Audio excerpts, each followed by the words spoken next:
आखिर YouTube पर कोई वीडियो वायरल होता कैसे है? क्या इसका कोई सीक्रेट कोड है? आज हम मिस्टर बीस्ट के एक नए टूल व्यू स्टैट्स के बारे में बात करने वाले हैं, जो क्रिएटर्स को यही कोड क्रैक करने में मदद करने के लिए बनाया गया है। तो चलिए देखते हैं कि इस पिटारे में क्या-क्या है। तो सबसे पहले उस एक बड़े सपने के बारे में बात करते हैं जो हर यूट्यूबर देखता है, और वो है करोड़ों व्यूज पाने का सपना। ये सवाल हर क्रिएटर के दिमाग में घूमता है। आखिर किसी एक वीडियो पर 10 करोड़ से ज्यादा व्यूज आते कैसे हैं? ये एक ऐसा जादुई नंबर है जिसे हर कोई छूना चाहता है ना? देखिए, ज्यादातर क्रिएटर्स के लिए यूट्यूब का जो एनालिटिक्स है ना, वो एक बंद डिब्बे जैसा है। समझ ही नहीं आता कि अंदर क्या हो रहा है, और ऐसे में लगातार कामयाबी मिलना वो लॉटरी जीतने जैसा लगता है। लेकिन अब व्यू स्टैट्स नाम का एक टूल आया है जो इसी पहेली को सुलझाने का वादा कर रहा है। तो इस सफर में हम क्या-क्या देखने वाले हैं? हम 10 करोड़ व्यूज के उस राज को समझेंगे, YouTube एनालिटिक्स के ताले को खोलेंगे और अपनी अगली वायरल हिट को ढूंढेंगे। थंबनेल का गेम कैसे जीतना है ये भी जानेंगे, और देखेंगे कि ये टूल कैसे एक पर्सनल YouTube असिस्टेंट बनकर आपको दूसरों से आगे निकलने में मदद कर सकता है। तो चलिए अब इस पहेली को सुलझाना शुरू करते हैं। और सबसे पहले बात करते हैं व्यू स्टार्ट्स के उन जबरदस्त फीचर्स की जो, पता है क्या, बिल्कुल मुफ्त हैं। ये टूल एक बहुत ही जरूरी चीज बताता है जिसे अक्सर लोग नजरअंदाज कर देते हैं। मतलब लॉन्ग और शॉर्ट वीडियो के व्यूज में जमीन आसमान का फर्क होता है। लॉन्ग वीडियो पर व्यूज का मतलब है कि लोग सच में आपके कंटेंट में इंटरेस्ट ले रहे हैं। वहीं शॉर्ट्स के व्यूज, वो सिर्फ एक नंबर की तरह बढ़ सकते हैं, पर जरूरी नहीं कि उतना ही गहरा कनेक्शन भी बने। और ये बात समझना, ये बहुत जरूरी है। और एक चीज तो बिल्कुल कमाल की है, व्यू स्टैट्स वो जानकारी पब्लिक कर देता है जो पहले सिर्फ क्रिएटर को ही पता होती थी। सोचिए, अब कोई भी किसी भी चैनल पर जाकर देख सकता है कि उसका कोई वीडियो अपने ही चैनल के टॉप 10 वीडियोज में से कौन से नंबर पर है। मतलब पूरी ट्रांसपेरेंसी। और बात यहीं खत्म नहीं होती, फ्री में और भी बहुत कुछ है।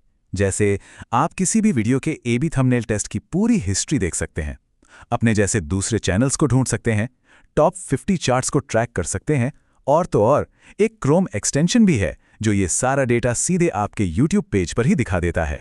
तो भाई, फ्री वाले टूल्स तो जबरदस्त हैं ही, लेकिन अगर गेम को अगले लेवल पर ले जाना है, मतलब सच में कंपटीशन से आगे निकलना है, तो फिर आते हैं इसके प्रो फीचर्स। चलिए अब इनके अंदर झांक कर देखते हैं। यहां पर एक शब्द बार बार आएगा, आउटलायर। अब ये क्या चीज है? सोचिए, एक ऐसा वीडियो जो चैनल के एवरेज वीडियो से कई कई गुना बेहतर परफॉर्म कर जाए अचानक से। बस यही है आउटलायर। ये एक सिग्नल है कि उस वीडियो का आइडिया या थंबनेल इतना कमाल का था कि उसने सारे पुराने पैटर्न तोड़ दिए।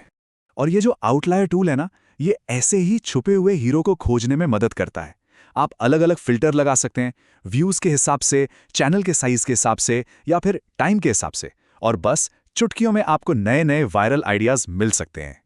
अच्छा, अब आते हैं उस चीज पर जो शायद सबसे जरूरी है, थंबनेल। कहते हैं ना, first impression is the last impression. YouTube पर थंबनेल ही वो पहली चीज है।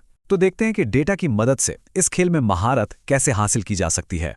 इस फीचर के बारे में तो खुद मिस्टर बीस्ट, जिन्होंने ये टूल बनाया है, वो कहते हैं, और ये उनकी ही लाइन है, मुझे तो पता भी नहीं कि हमने इसे बना कैसे लिया। इसका नाम है थंबनेल सर्च। अब जब बनाने वाला ही इतनी बड़ी बात कह रहा है, तो सोचिए फीचर कितना दमदार होगा। और थंबनेल खोजना अब बिल्कुल आसान हो गया है। 3 तरीके हैं। पहला, आप बस अपना आइडिया टेक्स्ट में लिख दो। दूसरा, आपके पास कोई थंबनेल इमेज है तो उससे सर्च कर लो। और तीसरा, सीधा किसी वीडियो का URL डालो और सर्च कर लो। बस इतना सिंपल। चलिए इसको एक असली एग्जाम्पल से समझते हैं। एक बहुत बड़े क्रिएटर हैं, रायन ट्रैहान। उन्होंने 2 थंबनेल टेस्ट किए। एक था इकोनॉमी वर्सेस फर्स्ट क्लास वाला स्प्लिट स्क्रीन, और दूसरा था एक बेड वाला सीन। नतीजा, स्प्लिट स्क्रीन वाला थंबनेल जीत गया। इससे साफ पता चलता है कि ऑडियंस को क्या क्लिक करता है। और मजे की बात यह है कि मिस्टर बीस्ट खुद कहते हैं कि उनके चैनल पर भी स्प्लिट स्क्रीन वाला थंबनेल ही जीता था। वो कहते हैं, अगर रायन ने मेरे AB टेस्ट को देख लिया होता तो उन्हें पहले ही पता चल जाता कि क्या काम करेगा, और वो अपना वक्त और पैसा दोनों बचा सकते थे। ठीक है, अब बात करते हैं उन टूल्स की जो एक पर्सनल असिस्टेंट की तरह काम करते हैं। मतलब आपको अपडेट भी रखते हैं और आपके सारे आइडियाज को ऑर्गेनाइज भी करते हैं। ये जो अलर्ट्स फीचर है ना, ये एक जासूस की तरह काम करता है। आप कुछ खास कीवर्ड सेट कर दीजिए, और जैसे ही उन कीवर्ड्स पर कोई वीडियो अपलोड होगा, आपको तुरंत नोटिफिकेशन आ जाएगा। इससे आप अपने टॉपिक के ट्रेंड्स पर हमेशा एक कदम आगे रहेंगे। और फिर आता है कलेक्शंस टूल। ये सब कुछ एक जगह पर लाकर बांध देता है। ये समझिए कि आपकी एक डिजिटल डायरी है जहां आप अपने सारे आइडियाज, पसंद आए थंबनेल्स और जरूरी डेटा सब कुछ एक ही जगह पर सेव करके रख सकते हैं बाद के लिए। तो इन सब चीजों का मतलब क्या है? मतलब ये टूल कंटेंट क्रिएशन की दुनिया को कैसे बदल रहा है? चलिए अब इस पर बात करते हैं। ये स्लाइड एक तरह से पूरी कहानी बयां कर रही है। देखिए, पहले का तरीका क्या था? अंदाजा लगाना, अपनी गट फीलिंग पर चलना। और अब का तरीका, डेटा के आधार पर स्मार्ट फैसले लेना। पहले इंस्पिरेशन के लिए घंटों तक मैनुअल सर्चिंग होती थी, अब सिस्टमैटिक तरीके से आइडियाज खोजे जा सकते हैं। और सबसे बड़ी बात, पहले हम सिर्फ अपनी गलतियों से सीखते थे, अब हम पूरी दुनिया के क्रिएटर्स के एक्सपीरियंस से सीख सकते हैं। और कहानी यहीं खत्म नहीं होती। ये तो बस शुरुआत है। ये प्लेटफॉर्म अभी भी बड़ा हो रहा है और सुनने में आया है कि अगले 1 साल में 1 दर्जन से ज्यादा नए टूल्स लॉन्च होने वाले हैं।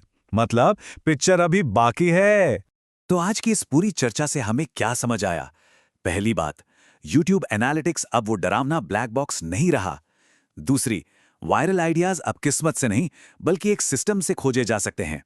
तीसरी, हम दूसरे क्रिएटर्स के लाखों करोड़ों रुपए के थंबनेल टेस्ट से मुफ्त में सीख सकते हैं। और सबसे अहम बात, डेटा वाले ये पावरफुल टूल्स अब सिर्फ बड़े प्लेयर्स के लिए नहीं बल्कि सबके लिए हैं। तो आखिर में एक सवाल बचता है और ये सवाल बहुत बड़ा है। क्या डेटा ही नई क्रिएटिविटी है?